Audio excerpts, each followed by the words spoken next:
ইদানিং দেখতে পাচ্ছি ব্যবসার প্রশিক্ষণ হয়, বিভিন্ন মেন্টরগণ বিভিন্ন প্রশিক্ষণ সেন্টারে অফলাইনে অনলাইনে বিপুল পরিমাণ প্রশিক্ষণ ফি, ভর্তি ফি নিয়ে প্রশিক্ষণ দিয়ে থাকেন। খোঁজ নিয়ে দেখবেন সেই সমস্ত প্রশিক্ষকদের নিজের কোনো ব্যবসা নেই, নিজের কোনো ব্যবসায়িক প্রতিষ্ঠান নেই। তিনি ওই প্রশিক্ষণ দিয়ে ওটার ফি দিয়ে তার নিজের সংসার চালায়। তো ভাই, আমার কথা হচ্ছে, ব্যবসা কোনোদিন এই ধরনের প্রশিক্ষণ দিয়ে শেখা হয় না।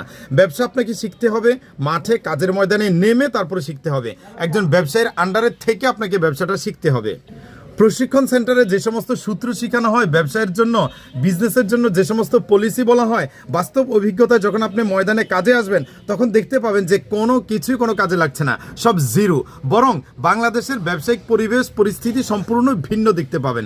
জি, তাই বলছি, বিভিন্ন সূত্র, বিভিন্ন ফর্মুলা, এটা জাস্ট আপনি জ্ঞানের জন্য অর্জন করতে পারেন, কিন্তু হাজার হাজার টাকা খরচ করে প্রশিক্ষণ নিতে হবে ব্যবসার জন্য, এটা জরুরি নয়। জরুরি হচ্ছে আপনি একজন ব্যবসায়ীর আন্ডারে থেকে ব্যবসাটা শিখে নেওয়া, ব্যবসাটা বুঝে নেওয়া, ব্যবসায়ের বিভিন্ন সোর্স, বিভিন্ন জায়গা, বিভিন্ন ফর্মুলা, বিভিন্ন কৌশল, এগুলো সব আপনাকে ব্যবসায়ীর কাছ থেকে আপনি ধরে ধরে শিখতে হবে।